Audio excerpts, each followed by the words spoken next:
আজ টানা 17 দিন ধরে শুধুমাত্র জলের ওপর বেঁচে রয়েছেন সোনম ওয়াংচুক। দিল্লির যন্তর মন্তরের বাইরে জল ছাড়া আর কিছুই নিচ্ছেন না তিনি, এবং এই কয়েকটা দিনে প্রায় 8 কেজিরও বেশি ওজন কমেছে ওনার।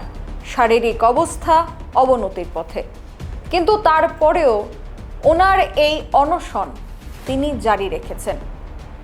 এবার ওনার এই অনশনকে ভিত্তি করে একদিকে সমালোচনা হচ্ছে, অন্যদিকে প্রশংসা হচ্ছে। কেউ বলছে যে উনি বর্তমানে রিয়েল লাইফ হিরো, আবার অনেকেই বলছেন যে ককরোচ জনতা পার্টিকে সমর্থন করতে গিয়েই নাকি ওনার এই দশা। সোনম ওয়াংচুক, যিনি একজন পরিবেশবিদ, যিনি এর আগে লাদাখ বাঁচানোর জন্যও বহুদিন অনশনে ছিলেন এবং এখন টানা 17 দিন ধরে যে অনশনে আছেন, তার পেছনের কারণটা কি? তার পেছনের কারণ হচ্ছে 20-এরও বেশি ছেলে মেয়ে নিট স্ক্যামের পর আত্মহত্যা করেছে। এবার এই আত্মহত্যার জন্য কে দায়ী? পুরো সিস্টেম দায়ী, এনটিএ দায়ী, শিক্ষা দপ্তর দায়ী। এবং এ কারণেই যিনি শিক্ষামন্ত্রীর পদে রয়েছেন ধর্মেন্দ্র প্রধান, ওনার পদত্যাগের দাবি জানিয়ে এই পুরো প্রোটেস্টে তিনি অংশগ্রহণ করছেন। একদিকে ককরোচ জনতা পার্টিরও অনশন চলছে, বা ককরোচ জনতা পার্টির একটা প্রোটেস্ট চলছে, আন্দোলন চলছে সেই নিট স্ক্যামের উপর ভিত্তি করেই এবং ধর্মেন্দ্র প্রধানের ইস্তফা চেয়ে।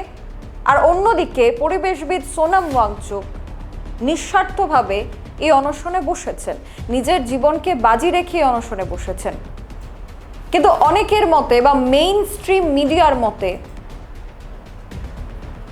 বাইরের কোনো দেশ থেকে, বিরোধী রাজনৈতিক দলগুলির থেকে নাকি ফান্ডিং করা হচ্ছে। এখন প্রশ্ন হলো, সোনম ওয়াংচুকের এই 17 দিনের অনশনের পর আদতে সরকারের ঘুম ভাঙবে কিনা? যে কেন্দ্রীয় শিক্ষামন্ত্রী ধর্মেন্দ্র প্রধানের পদত্যাগ চেয়ে তিনি এই অনশন মঞ্চে বসেছেন, ওনার এই অনশন সফল হবে কিনা? তার কারণ এর আগে আমরা 11 দিনের আন্না হাজারের অনশন দেখেছিলাম, যেখানে লোকপাল বিল নিয়ে তিনি অনশনে বসেছিলেন। তারপর সরকার বাধ্য হয়েছিল, ইউপিএ সরকারের সময় আন্না হাজারেরই 11 দিনের অনশনটাকে তারা তুলে নিয়েছিলেন।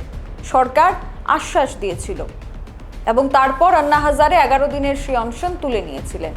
কিন্তু এবার 17 দিন ধরে টানা অনশন মঞ্চে বসে আছেন সোনম ওয়াংচুক।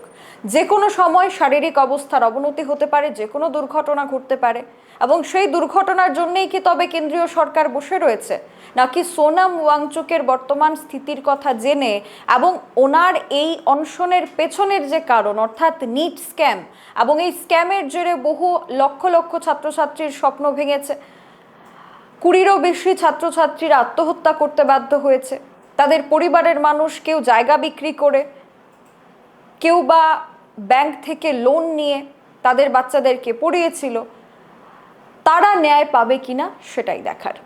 এখনকার মতো স্পেশাল রিপোর্ট নিয়ে এখানে বিদায় নিচ্ছি। পরবর্তী খবরাখবরের জন্য চোখ রাখুন সোশ্যাল বাংলার পর্দায়।